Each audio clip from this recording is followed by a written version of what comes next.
Salut à tous. Alors je vous propose aujourd'hui de vous retrouver autour du thème des fonctions et plus particulièrement de la continuité pour faire suite aux deux vidéos où on a déjà abordé un petit peu la continuité graphiquement puis par le calcul et si vous avez besoin de les revoir, nous les mettons en lien en description de la vidéo. Là on va plutôt être dans quelque chose d'un petit peu plus fin, d'un peu plus technique pour démontrer qu'une fonction est continue ou n'est pas continue au travers donc d'une fonction définie par deux expressions. Mais cette fois-ci, on va pouvoir voir que là, on a une valeur interdite. Donc à premier abord, on se dit que qui dit valeur interdite dit asymptote verticale. On va voir que c'est pas gagné. Donc là, on va devoir appliquer directement la définition d'une fonction continue, c'est-à-dire de vérifier que les images à gauche et à droite sont égales à l'image. L'image, c'est 9, donc on va devoir regarder la limite de cette fonction en 2 et voir ce que ça donne. Évidemment, si on trouve l'infini, ça ne marchera pas, quoi. Mais vous verrez que c'est pas si simple que ça. Donc, là, application de la définition par le calcul. Je peux la tracer sans lever le crayon. Ici, malheureusement, il ne résout pas grand-chose, quoi. Donc, on va devoir le faire par le calcul et on va regarder de suite qu'est-ce qui se passe pour la fonction qui est en haut. Donc, en haut, on va l'appeler u de x, qui est égal à 2x carré plus 2x moins 12, divisé par x moins 2. Bon, il est clair que si je remplace par 2, déjà là j'ai un problème. Mais qu'est-ce qui se passe pour mon polynôme qui est en haut? Qu'on va appeler p de x. Que vaut p de 2? Ça vaut donc 2 fois 2 au carré, plus 2 fois 2, moins 12. Donc on a 4 fois 2, 8, 8 et 4, 12, moins 12, 0.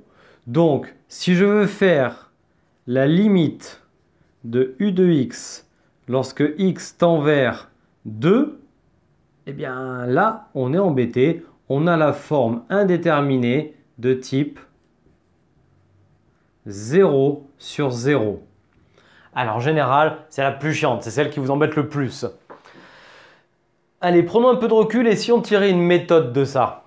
Lorsque vous avez une fonction rationnelle, c'est-à-dire un polynôme divisé par un polynôme, et que vous avez une limite de la forme 0 sur 0, la méthode n'est pas si compliquée que ça.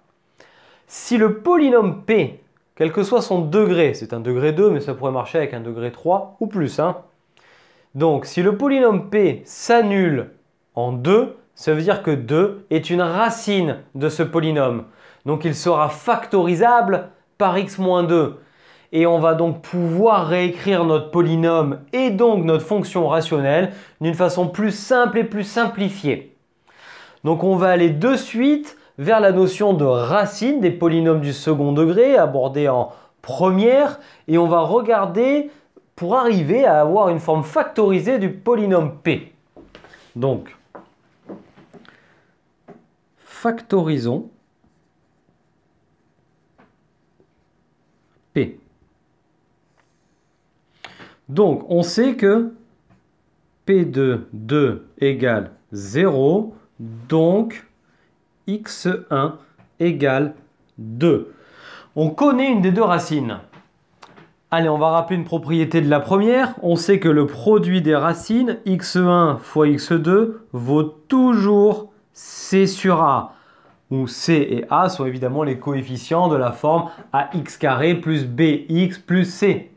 Donc, nous, on a notre x1 qui vaut 2.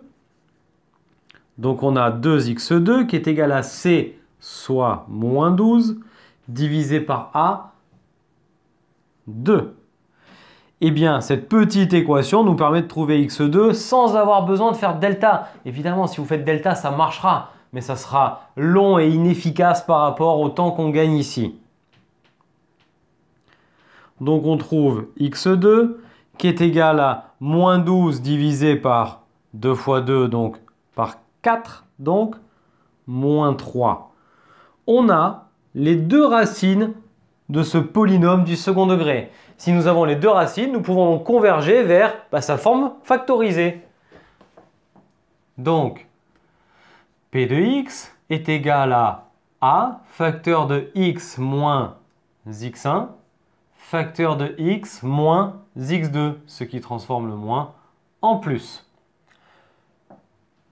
Ainsi, u de x peut donc s'écrire sous la forme 2 facteur de x moins 2, facteur de x plus 3, divisé par x moins 2. Et hop, par magie, x moins 2 qui apparaît en haut et en bas en facteur. Bah, elle est pas belle la vie, ça se simplifie. Boum. On a donc 2x plus 6. J'ai redéveloppé le 2 sur le facteur x plus 3. Donc en fait, la fonction est pas si compliquée que ça. Et en 2, elle existe. Donc, or, u de 2 qui est égal à 2 fois 2, 4 plus 6, 10. On peut donc faire la limite. Ainsi, limite de f de x lorsque x tend vers 2 moins, c'est la même que lorsque x tend vers 2 plus. C'est la limite de 2x plus 6 lorsque x tend vers 2 en fait. Et on vient de la calculer. C'est égal à 10. 2 plus f de 2 est égal à 9. Eh bien, f de 2 n'est pas égal aux limites qui va de 10, donc la fonction n'est pas continue. Or, 9 différent de 10, donc f n'est pas continue en x égale 2. Clairement, ailleurs, elle l'est. Hein. C'est une fonction rationnelle qui est définie pour tout x différent de 2. Donc, dérivable. Donc, continue pour tout x différent de 2. Donc, la fonction qui est présentée ici est au final continue sur R, privée de 2. Donc voilà, j'espère que là, vous avez compris un petit peu l'application de la définition de la continuité au travers de cet exemple. Donc comme je vous ai dit en début de vidéo, on l'a vu graphiquement dans une première, puis dans une deuxième vidéo, on l'a vu par le calcul avec des calculs assez simples. Et là, on vient de le voir au travers d'une limite qu'il a fallu vraiment faire. L'intérêt de cette vidéo a été non seulement d'appliquer ça, mais surtout et également de voir les méthodes pour les limites de type 0 sur 0 lorsqu'on a des fonctions rationnelles, c'est-à-dire polynôme sur polynôme. Donc un petit double effet là-dedans dans cette vidéo autour et des limites et de la continuité. Donc voilà, j'espère que vous avez compris ce qui a été fait ici. Je vous invite à travailler la continuité là-dessus et les limites de ce type-là. Hein, ça risque totalement de tomber dans vos devoirs, donc soyez vigilants et travaillez ça. Je vous remercie d'avoir suivi ça jusqu'au bout. Je vous invite à activer la petite cloche pour avoir les vidéos en temps réel, les liker, les partager auprès de vos amis. Mettez vos commentaires, vos désirs, vos souhaits pour les vidéos à venir ainsi que vos remarques. Et puis on vous attend sur nos réseaux sociaux Facebook et Instagram.